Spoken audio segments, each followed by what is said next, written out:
everyone, welcome back to the new video, and from this video we are going to start our biology chapter, which is control and coordination. Hope you will be enjoying this video. Please do watch it till the end, and let's begin now.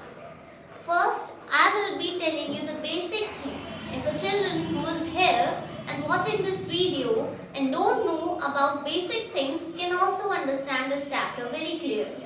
So first of all, we are going to read about the control and coordination. So see, control and coordination is in two systems. Okay, here I am going to teach you from my notes, and these notes are of your NCERTs only. So I will be explaining you about that, all the things. Okay, so let's start up now. So see, control and coordination में दो systems हो गए. There are two systems, which is nervous system, okay, and another system is endocrine system. Clear? So we are going to read about these two systems in a very briefly way. Okay, in a very brief way, we are going to study these two types, okay, which is nervous system and endocrine system. Now listen it very carefully that nervous system consists of neurons. Okay, that means it is associated with neurons. Okay, shall I write here?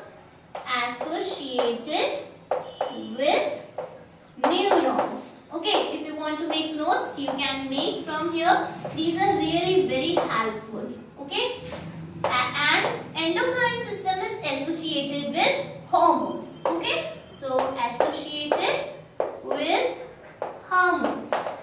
Clear?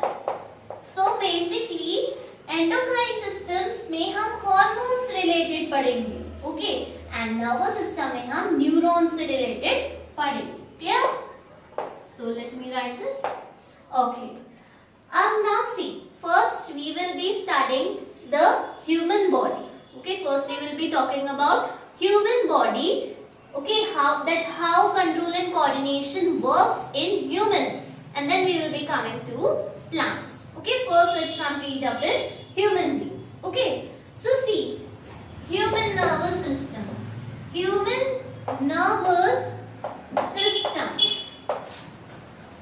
Okay, human nervous system.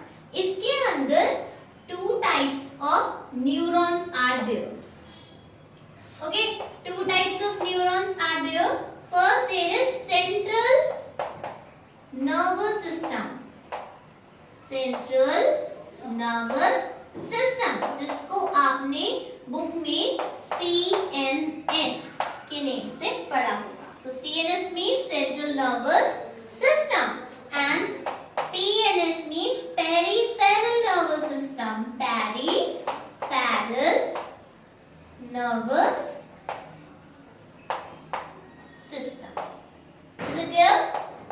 जिसको हम बोलते हैं PNS. Okay?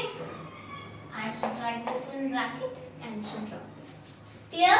So human nervous system में हम CNS और PNS के बारे में से रिलेटेड पढ़ेंगे. ओके, सो अब देखो CNS में क्या होता है. सेंट्रल नर्वस सिस्टम कौन से होते हैं? देखो, एक आपका ब्रेन होता है. तो जब भी अगर if they are talking about CNS, that means this information is passed from this part to CNS. So that means वो जाएगी या तो ब्रेन के पास या फिर जाएगी स्पाइनल कॉर्ड के पास. So basically CNS includes brain and spinal cord. Everybody know where is the spinal cord? This part जो आपकी बैकबोन है, बैकबोन ने कवर कर रखा है आपके स्पाइनल कॉर्ड को. Okay, and further I am going to tell you more about spinal cord. Okay, first let us look that अब PNS में क्या आता है. Okay, so PNS में आपके nerves आती हैं. Nerves. Clear? So PNS means nerves, and this is not going to be mostly used, okay, in the chapter, while we are going to study, we will be mostly talking about CNS. Okay, so let us look.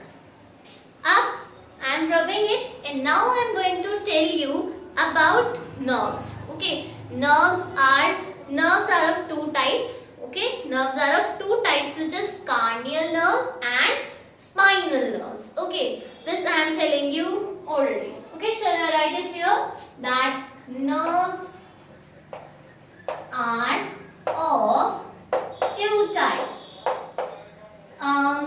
This question is not mostly asked, but because I have seen in the paper that only one time it was asked, and what it was asked I will tell you. Okay, so see, nerves are of two types. First, it is cranial nerves. Okay, cranial nerves. First, let's talk about it only. So cranial nerves जो कि brain से associated होती हैं, that means ये वाली nerves directly brain से जुड़ी हुई होती हैं, तो वो होती हैं आपकी cranial nerves. Okay, and ये 12 pairs में होती हैं, 12 pairs. ठीक है, 12 pairs में होती हैं. So अब बात आती है कि question कैसे पूछा गया था. तो question कुछ इस तरीके से पूछा गया था कि how many pairs are there in the cranial nerves. Okay, cranial nerves मतलब कितने pairs होते हैं. So they have given the options. So आपको ये पता रखना है, this you have to keep in mind that there are 12 pairs in cranial nerves which is associated with brain. Okay, अब दूसरा मैंने आपको बताया nerves, spinal nerves. I am not writing spinal nerves. Okay, अब spinal nerves is associated with spinal cord. इसके name से ही आपको पता चल रहा है that it is associated with spinal cord. Okay, spinal cord, and यहाँ होते हैं 32 pairs. Sorry, 31 pairs. 31 pairs. Okay, remember this thing. 31 pairs होते हैं spinal nerves में, 12 pairs होते हैं cranial nerves में. Is it clear? Let us begin up with those words about which you should be known about. Okay, so first आपके पास आता है stimulus. Stimulus क्या होता है? देखो मैं आपको एक बहुत अच्छी वाले एग्जाम्पल से बताती हूँ कि stimulus क्या होता है. Just for example, मेरे पास ये चौक है. Okay, and आप वहाँ पे बैठे हैं सामने मेरे. तो I am going to throw this chalk towards you, and this chalk, when I will throw towards you, what you will be doing? You will be getting a side, right? If I will throw this chalk towards you, then you will be getting side, right? How do you get to know that कि आपको side होना है? How do you know? So see, हाँ, ये अभी मैं आपको इतना बताती हूँ कि ये जो chalk है, ये क्या हो गया? Stimulus हो गया. Okay, stimulus. That means जिसकी वजह से आप response कर रहे हो. Okay, जिसकी वजह से आप response कर रहे हो. तो ये stimulus होता है जिसकी वजह से आप response करते हो. This chalk is a stimulus here, and getting your side is the response. तो stimulus इसको बोलते हैं. Clear? अब मैं आपको, अब आपके receptors word आता है. Receptors मतलब होता है कि receptors present होते हैं. ठीक है, आपके hands पे present होंगे. Means everywhere receptors are present. That is why अगर आपकी body से anywhere कुछ भी hot या cold जो भी चीज टच होती है, तो आपको पता चल जाता है कि हाँ ये hot चीज यहाँ टच हुई है किसी ने. आप एकदम से देखते हो, तो वहाँ रिसेप्टर्स की वजह से आप ये सब पहचान पाते हैं. तो बेसिकली रिसेप्टर्स यही होते हैं. अब मैं आपको कुछ रिसेप्टर्स बताऊंगी जो कि आप पूछे जाते हैं, but several times it has been asked, not for the most of the time it has been asked. So आपको जो पता होने चाहिए वो मैं आपको बताती हूँ. ठीक है, so let's begin with the receptors.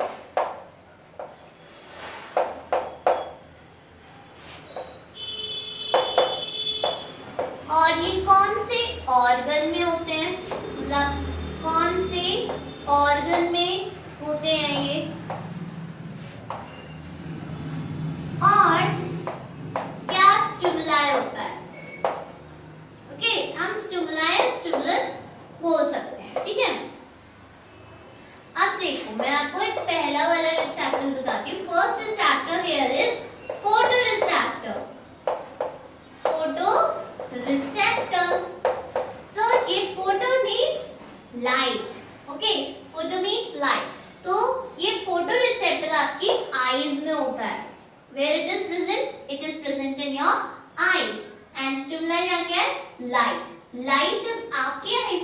आएगी तब आपके आईज को पता चलेगा and you will close your eyes और you will means you will cover up your eyes, right? So light यहाँ क्या है?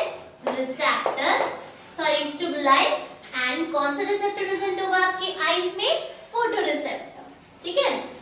सेकेंड, दूसरा हमारे पास है olfactory receptor. Okay, receptor I am just copying it like this. और ये olfactory receptor आपके नोज में होता है. ओके, नोज में आपके ये olfactory receptor होता है और यहाँ स्टिमुलाई क्या है? स्मेल. जब स्मेल आपकी नोज में जाएगी then only you will close your nose ना, तभी तो आपको पता चलेगा. और वहाँ आपको कैसे पता चला? olfactory receptor से. तो there is olfactory receptor जो कि स्मेल को पता कर लेता है आपकी नोज के अंदर. क्लियर? अब थर्ड हमारे पास आता है which is gastroreceptor. Okay, which is gastroreceptor. See, gastroreceptor आपके टंग में होता है और ये वाला पूछा जा चुका है तो इसको आप जरा केयरफुली पढ़ना, ठीक है? gastroreceptor. ओके, सो जो कि टेस्ट यहाँ स्टिमुलाई है. मींस जब आपकी टंग पर आप अगर टेस्ट कुछ भी खाते हो तो वहाँ गैस्ट्रोरेसेप्टर होता है जो कि पता कर पाता है कि इसका कैसा टेस्ट है, राइट? आपकी टंग में. क्लियर? अब फोर्थ आपके पास आता है फिनोरिसेप्टर. ओके, वेट, रिसेप्टर, फिनोरिसेप्टर जो कि आपके ईयर में होता है. कहाँ होता है ये? ईयर में होता है phonoreceptor. Phonoreceptor is an ear जो कि किसको पहचानेगा? साउंड को, right? Obviously it will be knowing to the sound. जब आपकी ईयर में कोई भी साउंड जाती है तो आप कैसे पता कर पाते हो that it is loud?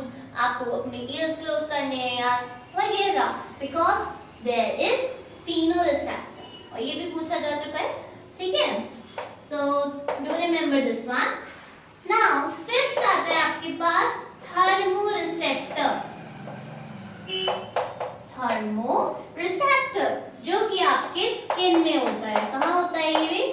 Skin में होता है थर्मोरिसेप्टर जो कि पहचान पाता है दैट क्या चीज हॉट है, क्या चीज कोल्ड है, जो भी पेन, किसी भी चीज को पहचान पाता है. सो आपकी स्किन में थर्मोरिसेप्टर्स होते हैं जो कि पहचान पाते हैं कि समथिंग इज हॉट और कोल्ड, व्हाटएवर. क्लियर? अब सिक्स्थ आपके पास आता है नोसिरिसेप्टर. नोसिरिसेप्टर का क्या वर्क होता है? ये कौन से ऑर्गन में होता है? ये भी स्किन में ही होता है. It is also in the skin जो कि पहचान पाता है पेन, ठीक है? So nociceptor is also present in the skin which is able to know that यहाँ पेन है या क्या चीज है. Okay, so basically last four और इतने 3 आपको अच्छे से याद रखने हैं, ठीक है? क्लियर? और 2 भी हैं, आप आसानी से याद कर पाओगे. Just very simple. Fino means light और लाइट आईज में पड़ेगी, सो आईज में हो गया. olfactory receptor या थोड़ा लर्न कर लेना, राइट? नोज में होता है, स्मेल के लिए होता है, ठीक है? ये जो गैस्ट्रोरेसेप्टर होता है ये आपके टंग में होता है, राइट? आप जूस पीते हो माउथ से, उसको टेस्ट कहाँ से करते हो? टंग से. तो जूस से टंग में हो गया, right? For taste. Phonoreceptor it is for ear, right? Phone से गाने सुनते हैं तो गाने यूज, राइट? फोन से any way you can make, right? And thermoreceptor skin and nociceptor is also in skin. Fine. I hope it is clear to you all. And अब हम एक चीज मैं आपको बता देती हूँ जिसमें बच्चों को बहुत ज्यादा कंफ्यूजन होता होगा मोस्टली, कि न्यूरॉन्स क्या होते हैं, नर्वस सिस्टम क्या होता है और नर्व्स क्या होती हैं और मींस न्यूरॉन्स वगैरह ये क्या होते हैं. तो मैं आपको एक बता देती हूँ पूरे तरीके से कि क्या चीज क्या होती है जिससे आप प्रॉब्लम फेस ना करो, ठीक है? सो rubbing this, then I will be telling you about that. ठीक है, I rubbed and देखो first of all देखो क्या होता है, न्यूरॉन्स ही आपके नर्व सेल्स होते हैं। पहले ये चीज याद रखना कि न्यूरॉन्स ही आपके नर्व सेल्स होते हैं जो कि नर्वस टिश्यूज के अंदर होते हैं,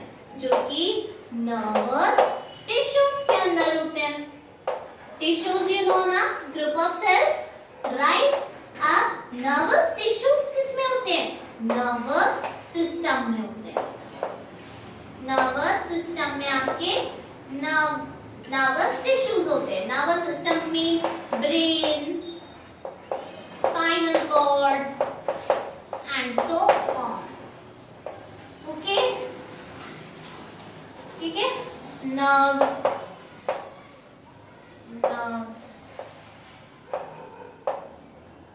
ठीक है। once again I am telling, I am just repeating it, neurons को नर्व सेल्स भी कहते हैं। नर्व सेल्स ही न्यूरॉन्स होते हैं। तो न्यूरॉन्स क्या होते हैं, नर्वस टिश्यू में होते हैं। ओके, नर्वस टिश्यू में होते हैं और नर्वस टिश्यूज कहाँ होते हैं, नर्वस सिस्टम में होते हैं।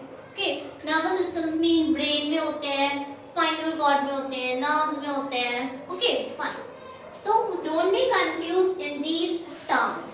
Okay, now let us move towards our nerve cell, okay, which is very important, and यहाँ से इसका जो डायग्राम है वो इतना ज़्यादा इम्पोर्टेंट है, वेरी इम्पोर्टेंट। आपने अपनी प्रीवियस क्लासेस में भी पढ़ा होगा, 8th क्लास में नर्व सेल के बारे में, right. once again let us read about it, and every part I will be labeling and will be explaining you that what is the function of this particular part.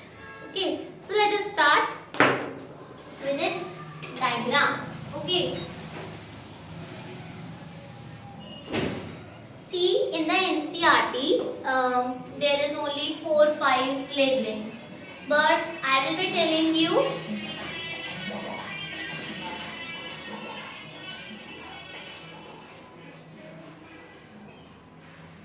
all the labeling. Okay, all the labeling I will be telling you. So देखो अब हम आते neuron के structure पर या nerve cell के structure पर। अब तो क्लियर है हमको, राइट। देखो चलो फर्स्ट इसके बारे में कुछ पॉइंट्स बता दो, ठीक है। कुछ पॉइंट्स हैं कि न्यूरॉन हाईली स्पेशलाइज्ड सेल होता है। ये क्या होता है, highly specialised cell. Okay, very special cell. Okay, देखो ये आपके ट्रांसमिशन ऑफ सिग्नल्स के लिए रिस्पॉन्सिबल होता है। मतलब यहाँ पे आपके कोई किसी ने मारा, तो अब ये मारना ये सिग्नल आपके ब्रेन तक कैसे पहुंचा, तो ये न्यूरॉन ने पहुंचाया। इसका वर्क होता है to transmit the signals to the CNS और different parts of the cell. Okay, fine. Third it is a structural and a functional unit of nervous system. Okay, क्या है, कौन है, neuron. Okay, I am myself confused in this because my focus is on teaching you, not on my brain. So see, neuron is a very specialized and a functional unit of the cell. Okay, of the nervous system. ये सबसे longest cell होता है human body में। Neuron is the longest cell in the human body, जो कि about कितने centimetre का होता है, 1 मीटर लॉन्ग होता है। 1 मीटर लॉन्ग, वेरी लॉन्गेस्ट, सबसे लॉन्गेस्ट सेल होता है, 1 मीटर लॉन्ग होता है। Okay, not centimetre, it's metre, 1 metre long. Clear. अब देखो इसका स्ट्रक्चर की बात कर ले, फाइन। अब देखो ये फर्स्ट सेल बनाते हैं, ये सेल है, नो इट्स द न्यूक्लियस, ठीक है, इट्स अ न्यूक्लियस। अब इसके titles first let me make, मैं आपको सब कुछ बताऊंगी फिर। Okay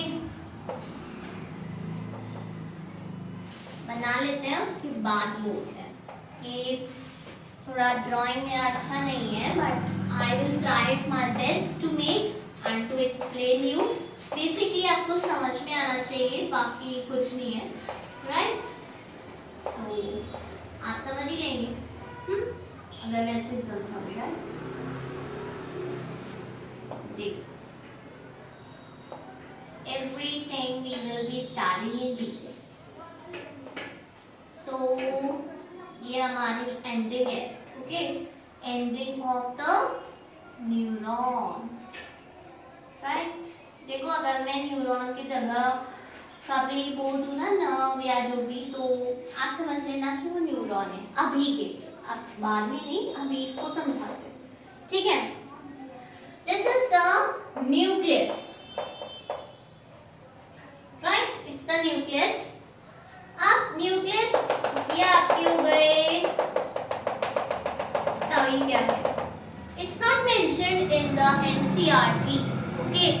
I am telling you it's more parts, इससे आप और भी अच्छे मार्क्स गेन कर सकते हैं, ओके? और लेबलिंग कर, और ब्यूटीफुली नहीं बनाया होगा अगर आपने, और सब लेबलिंग की होगी, ज्यादा हार्ड नहीं है, इट्स वेरी सिंपल, बस याद रखना, then it is very easy for you, okay? Read it very carefully, focus on it, then really you will understand, and try to make it for at least 2-3 times in your notebook, okay? Then it will be 101%, 101% guarantee I am giving that it will be clear in your mind, okay? So just try, okay? So ये आपके, देखो अब मैं ये बता रही थी कि ये होते हैं नेसल ग्रेन्यूल्स। ये क्या होते हैं? ये जो न्यूक्लियस के बाहर आपको दिख रहे हैं, ये dot dot structure, this is nasal granules,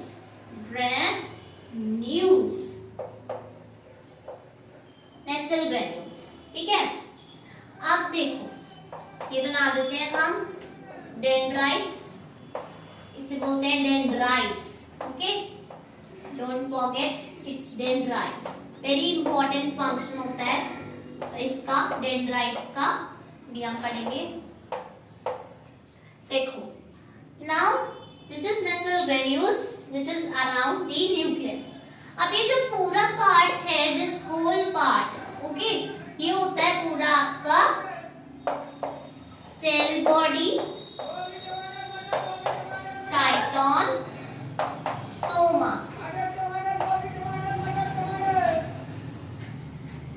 okay?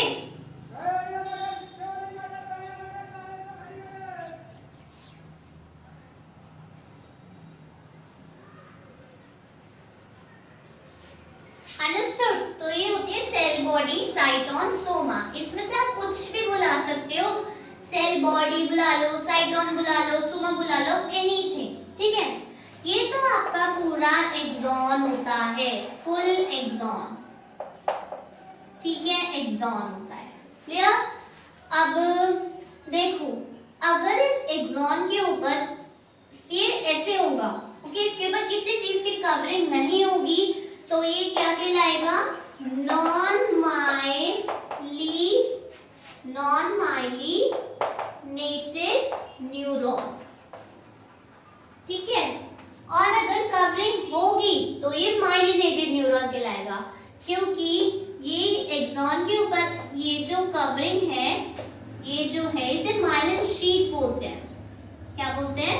Myelin sheath बोलते हैं, ठीक है? और अगर इसकी कवरिंग होती है तो ये माइलिनेटेड न्यूरॉन कहलाता है। तो this is myelin, MYLIN, myelin sheath, ठीक है? Myelin sheath. अब इसके अंदर सेल होगा, इसको बोलते हैं शियॉन cell. Which cell is this? Schwann cell. Okay, इसको बोलते हैं Schwann cell. And if the cell divides for the several times, then it forms the covering of myelin sheet. Okay, it forms the covering of myelin sheet. And if there is no covering of myelin sheet, there is no cell, then there is then it is called as non-myelinated. Neuron, right, as I told you. अब देखो ये जो myelin sheath के बीच में जो gap होता है इसको बोलते हैं हम node of Ranvier, node of Ranvier, clear, इसे बोलते हैं नोड ऑफ रेनबियर। अब आगे बढ़ते हैं, चलो, ये हो गया पूरा एक्सॉन के ऊपर का सब कुछ, ठीक है, समझ में आ गया। अब ये जो जितना भी लास्ट का पार्ट है, ये इतना एरिया, ये होती है एक्सॉन एंडिंग या नर्व एंडिंग, एक्सॉन एंडिंग या नर्व एंडिंग, ये पूरी जितनी भी है। अब ये जो आप गोल गोल सर्कल टाइप में देख पा रहे हो एक्सॉन एंडिंग में, इसको बोलते हैं साइनेप्टिक नर्व, साइनेप्टिक नर्व। इसका भी बहुत इंपॉर्टेंट फंक्शन है। डेंड्राइट्स का, आई फॉरगेट टू राइट, ये होते हैं dendrites, dendrites, clear, dendrites and synaptic nerve का मोस्ट इंपॉर्टेंट फंक्शन होता है इसके अंदर। So this is our whole structure of neuron, ठीक है। एक बार मैं जल्दी से दोबारा से बता देती हूँ। This is the nucleus and around this nucleus these dot structure, this is nasal granules। ये जो होल आप देख पा रहे हो दिस इज सेल बॉडी, या इसको साइटोन बोल दो या सोमा बोल दो। ये जो आप लॉन्ग स्टिक लाइक स्ट्रक्चर देख रहे हो this is axon and if there is no covering of myelin sheath, this is myelin sheath, myelin sheath, myelin sheath, and if there is no myelin sheath then it is known as non-myelinated neuron, and if there is this covering then it is myelinated neuron. Inside this myelin sheath there is Schwann cell which divides and again forms the covering of myelin sheath. Okay, and the gap between this myelin sheath is known as node of Ranvier. Okay, and this is the axon ending, and these balls-like structure are known as synaptic nerve. Clear?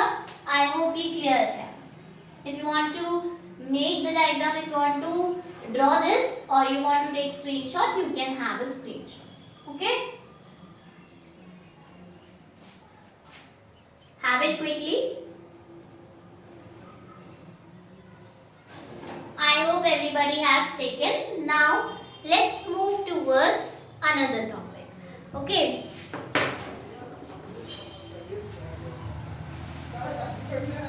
Let us see that what we are going to read now.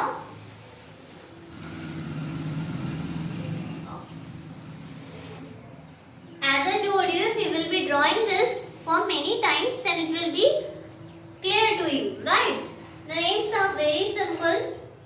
देखो, अब मैं आपको ये बताऊंगी कि कैसे कोई भी इंफॉर्मेशन आपके ब्रेन तक जाती है। ओके, कैसे कोई भी इंफॉर्मेशन आपके ब्रेन तक जाती है। मैं आपके लिए ये सब कुछ लिख लिया है, ठीक है। सो अब आप बहुत इजीली समझ पाओगे क्या होता है। मैं आपको एक एक चीज बहुत क्लियरली समझाने वाली हूँ। सो open your ears, open your eyes and understand it very clearly. Very important thing it is. Many times it has been asked. Very important part of neuron. Okay? देखो क्या होता है, ये आपको पता है, होना चाहिए, आपको ये बताना चाहिए कि all the neurons are connected. सारे न्यूरॉन्स, बहुत सारे न्यूरॉन्स कनेक्टेड होते हैं. Millions of neurons are connected to each other. Okay, अब देखो एक ये न्यूरॉन है, इंफॉर्मेशन आई, ठीक है। अब जैसे आपके यहाँ पे कुछ लगा तो यहाँ पे न्यूरॉन्स हैं, ठीक है, और एक न्यूरॉन दूसरे न्यूरॉन से कनेक्टेड है और ये ब्रेन तक जा रहा है। विद इन सेकेंड्स ये प्रोसेस होता है, ठीक है। तो ये इंफॉर्मेशन यहाँ से, अब ये वाले न्यूरॉन जो यहाँ न्यूरॉन होगा उसके डेंड्राइट जो है वो इस इंफॉर्मेशन को सेल बॉडी में ले जाता है। Information goes into cell body. Cell body में आयंस होते हैं, मूविंग आयंस, जो कि अब आपको पता है if there are moving ions that means वहां इलेक्ट्रिक जनरेट हो रही है, इलेक्ट्रिसिटी जनरेट हो रही है। तो यानी कि जब इंफॉर्मेशन डेंड्राइट से सेल बॉडी में आती है तो because of the movements of ions वो जो इंफॉर्मेशन होती है वो इलेक्ट्रिकल इंपल्स में कन्वर्ट हो जाती है। ओके, तो इंफॉर्मेशन डेंड्राइट में आई, डेंड्राइट से सेल बॉडी में आई, फिर वो इलेक्ट्रिकल इंपल्स में कन्वर्ट हो गई। अब वो इलेक्ट्रिकल इंपल्स एक्सॉन से होते एक्सॉन एंडिंग जाएगी, एक्सॉन देन एक्सॉन एंडिंग। अब एक्सॉन एंडिंग में ये साइनेप्टिक नॉब्स होते हैं, साइनेप्टिक नॉब्स, ये जो साइनेप्टिक नॉब्स होते हैं इसके अंदर केमिकल्स होते हैं। क्या होते हैं इसके अंदर? केमिकल्स होते हैं साइनेप्टिक नॉब के अंदर, ठीक है। अब ये जब इंफॉर्मेशन आती है यानी इलेक्ट्रिकल इंपल्स आती है तो बिकॉज ऑफ दीज केमिकल्स वो जो इलेक्ट्रिकल इंपल्स है वो केमिकल इंपल्स में कन्वर्ट हो जाती है। ओके, केमिकल इंपल्स में कन्वर्ट हो जाती है। अब इतना समझ में आया? अब यहाँ तक वो केमिकल इंपल्स में कन्वर्ट है, ठीक है। अब ये जो न्यूरॉन्स होते हैं वो कैसे कनेक्टेड होते हैं? ये वाले न्यूरॉन का साइनेप्टिक नॉब इसके डेंड्राइट से कनेक्टेड होता है, ऐसे ही इसका साइनेप्टिक नॉब दूसरे वाले डेंड्राइट से कनेक्टेड होता है। इस तरीके से कनेक्टेड होते हैं। अब ये इनके बीच में जो गैप होता है, the gap between the synaptic knob and the dendrite of the another neuron, इस गैप को बोलते हैं synapse. I have written here the gap between the synaptic knob and the dendrite of the another neuron is known as synapse. Clear? ये जो gap होता है। अब ठीक है, अब वो जो फिर से जो केमिकल इंपल्स थी, अब वो साइनेप्टिक नॉब से वो तो ये डेंड्राइट पे आएगी, यहाँ डेंड्राइट से वो फिर सेल बॉडी में जाएगी, यहाँ भी मूविंग आयंस है, यहाँ भी वो फिर because of moving ions electrical impulse में कन्वर्ट होएगी, वो एक्सॉन से एक्सॉन एंडिंग जाएगी। अब फिर से वहाँ पे सिनेप्टिक नॉब है जहाँ पर केमिकल्स हैं, फिर वो इलेक्ट्रिकल इंपल्स से केमिकल इंपल्स में कन्वर्ट हो जाएगी एंड सेम वो ऐसे ही इलेक्ट्रिकल से केमिकल इंपल्स इलेक्ट्रिकल होते ही सारे न्यूरॉन्स से होते हुए वो ब्रेन तक पहुँच जाएगी। So this is a very quick process which is taking place, right? So in such a way क्या होता है, जो भी इंफॉर्मेशन होती है वो ब्रेन तक पहुंच पाती है। Clear?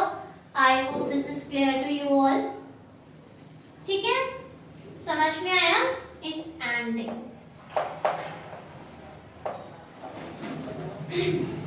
I hope it is clear. If you have any doubt, you can ask me in the comment section. Okay, I will be surely replying you of any of the question, any type of question you ask me related to this, I will answer. Sorry. Okay, fine. Okay, now let's move towards one question. मैं आपको एक question बता रही हूँ। देखो, मेरे पास एक question है, how exactly do these signals passes through and between neurons? मतलब कैसे सिग्नल्स पास होते हैं न्यूरॉन्स के बीच में एक दूसरे के।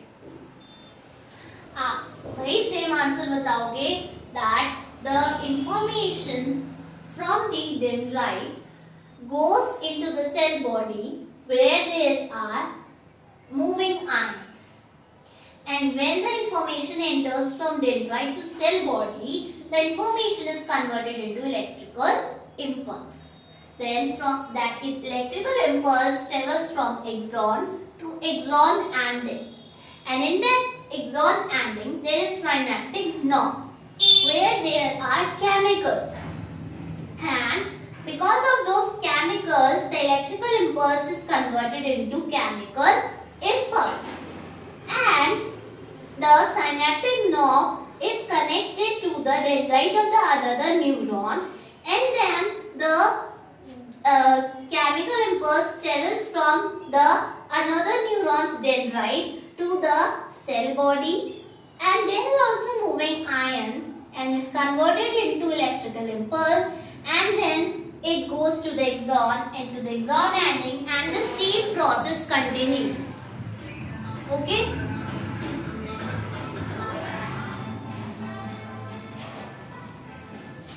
I hope it is clear to you.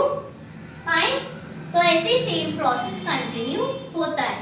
And if you want to write in between, then जब ये वाली बात आई कि ये साइनेप्टिक नर्व से फिर वो डेंड्राइट जाता है नर्व के, तो आप बता सकते हो बीच में कि जो गैप होता है between the synaptic nerve and the dendrite of the another neuron is known as synapse, है ना. तो from there it goes to the dendrite. You can write like this. अगर आपसे फ्लो चार्ट होते हैं तो आप ऐसे करके बता सकते हो कि इंफॉर्मेशन डेंड्राइट जाती है, डेंड्राइट से सेल बॉडी जाती है, सेल बॉडी से इलेक्ट्रिकल इंपल्स में हो जाती है इंफॉर्मेशन, एंड देन वो एक्सॉन से एक्सॉन एंडिंग, देन वो साइनेप्टिक नर्व से अगेन वो केमिकल इंपल्स में converted, and so on the process goes on. Okay, I hope इतना आपको क्लियर हो गया. ठीक है, अब जो मैं आगे बताऊंगी वो है types of neurons.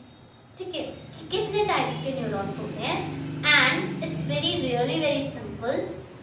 So let us begin with types of neurons. ठीक है,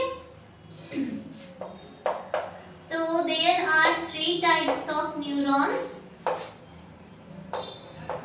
ओके, टाइप्स ऑफ न्यूरॉन. तो यहाँ 3 टाइप्स होते हैं. Okay, I'm dividing it into 3 portions. First आता है sensory neuron. फिर आता है बीच में जिसको रिले न्यूरॉन भी बोलते हैं और इंटर न्यूरॉन भी बोलते हैं. ओके, फिर आता है आपका मोटर न्यूरॉन.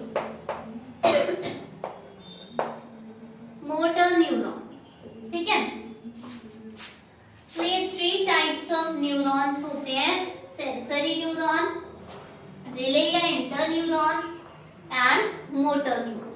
ठीक है, देखो सेंसरी न्यूरॉन्स क्या करते हैं, ये सेंस करते हैं, sense the information,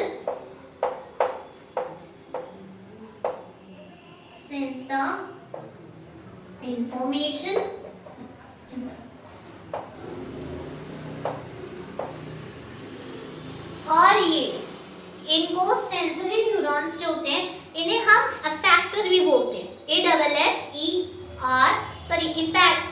efferent neuron, efferent neuron. तो ये क्या करते हैं, ये नर्व इंपल्स को रिसेप्टर से सीएनएस ले जाते हैं. मैंने आपको बताया था इंफॉर्मेशन पहले रिसेप्टर पे जाती है, तो ये sense the information and transfer the nerve impulse from receptor to CNS. अब CNS means brain या spinal cord. ठीक है, रिले न्यूरॉन क्या करता है, it is the connection between the sensory neuron and motor neuron, which transfer nerve impulse from sensory neuron, okay, to motor neuron.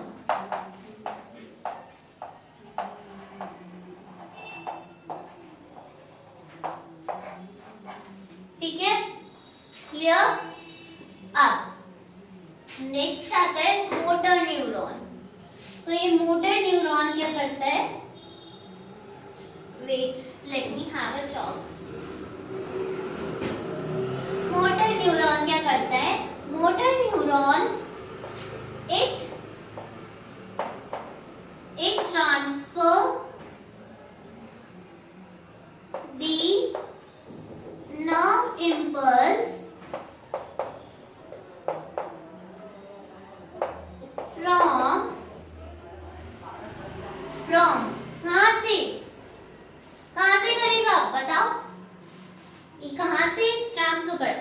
ये sensory neuron जो है ये तो नर्व इम्पल्स को रिसेप्टर से सीएनएस करता है।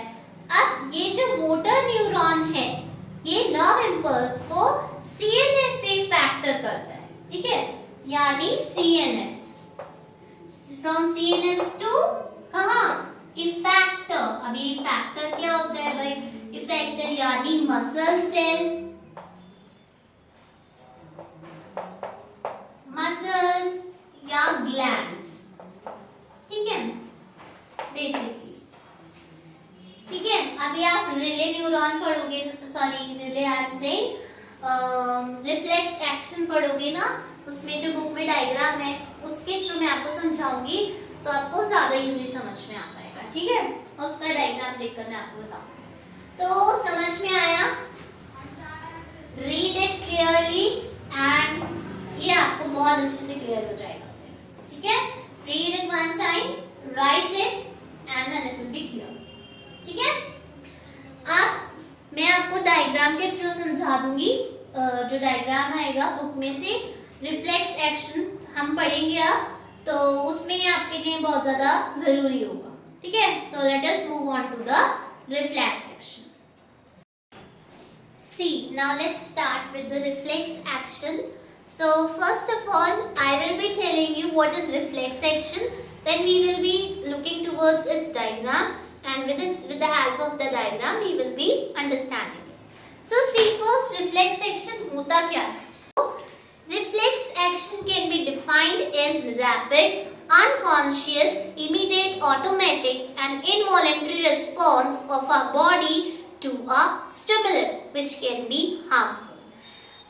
ये जो रिफ्लेक्स एक्शन होता है ये इनवॉलेंट्री एक्शन होता है। Involuntary means which is not in our control, है ना, मतलब जो हमारी बॉडी ऑटोमेटिकली खुद ही कर देती है, राइट। जस्ट लाइक ये यहाँ निडल रखी है, okay, and I am talking to my friend and I am just playing with it, and मेरी मतलब मैं I am just putting my finger on this needle समझ लो, ठीक है। तो and I am pressing it and I felt it's paining me, right. So what I will do, I will be talking to her, I will be not concentrating, I will automatically be removing my hand, right, कि no I have to not do. So एकदम से मैं तो उस पर ध्यान भी नहीं दे रही थी, बट मैंने एकदम अपने आप हाथ हटा लिया। This is involuntary action, ठीक है, जो आपकी बॉडी ने खुद परफॉर्म किया, ठीक है।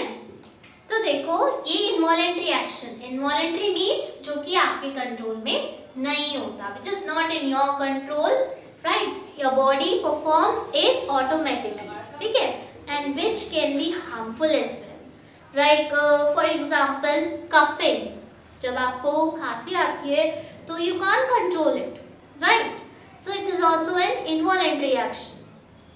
And sneezing is also the same, right, and shivering in the cold, right, shivering while cold, while there is so much of cold, so you can't control your shivering. Blinking of your eyes, you can't focus on anything for a minute, right, means for seconds you can, but you need to blink your eyes, right. So these are some examples of reflex action. Now first let us have a look on reflex arc, then we will be moving towards its diagram, ठीक है। So reflex arc क्या होता है? First अगर आपको लिखना है तो आप लिख सकते हो, ठीक है। I am repeating. The path traveled by the nerve impulse during the reflex action is known as reflex arc, यानी कि जो पाथ ट्रेवल किया गया होता है by the nerve impulse during reflex action, okay, that is known as reflex arc, ठीक है। So once again I am repeating, the path traveled by the nerve impulse during the reflex action is known as reflex arc, clear? Okay, now let us move towards the diagram, and ये जरूर याद रखना, sensory neuron nerve impulse को receptor ले जाता है। ये connection होता है between sensory neuron and motor neuron, ये सीएनएस से इफेक्टर ले जाता है, यानी मसल्स या ग्लैंड्स तक ले जाता है। ठीक है, अब हम इसके डायग्राम पे आते हैं, डायग्राम से समझाती हूँ। This is my book, NCERT book, जिसमें आप ये रिफ्लेक्स एक्शन का, रिफ्लेक्स आर्क का डायग्राम देख पा रहे हो। ठीक है, देखो, so I am bringing it close to you. So see here, यहाँ क्या हो रहा है, ये हॉट चीज है जिससे आपका हाथ टच हुआ, हैंड टच हुआ। अब ये स्किन है, स्किन में कौन से न्यूरॉन्स होते हैं, मैंने आपको बताया था, नॉसी रिसेप्टर्स होते हैं। सबसे पहले रिसेप्टर्स होते हैं। ठीक है, तो ये हॉट चीज है जिससे आपका हाथ टच हो गया। ठीक है, तो स्किन में यहाँ नॉसी रिसेप्टर है जो कि समझ जाएगा कि हाँ कोई हॉट चीज आपके टच हुई है। ठीक है, तो आप एकदम से हटा लोगे।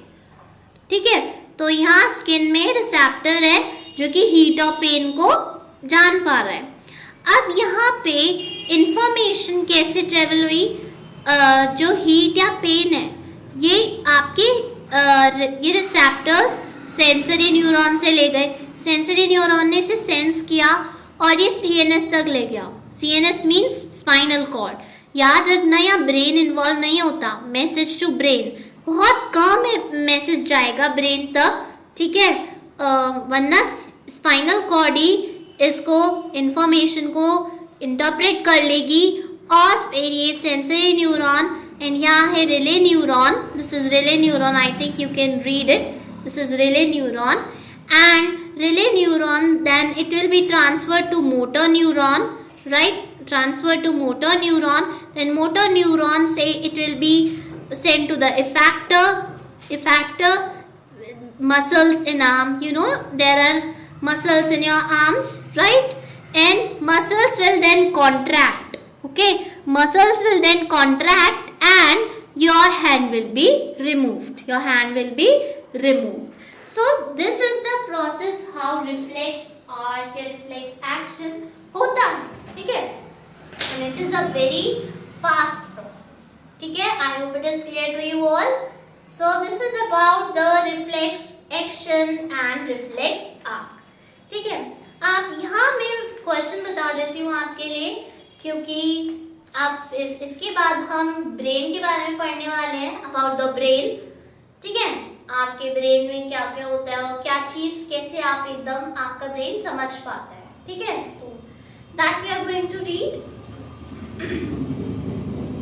Before it I am telling you the question related to reflex action.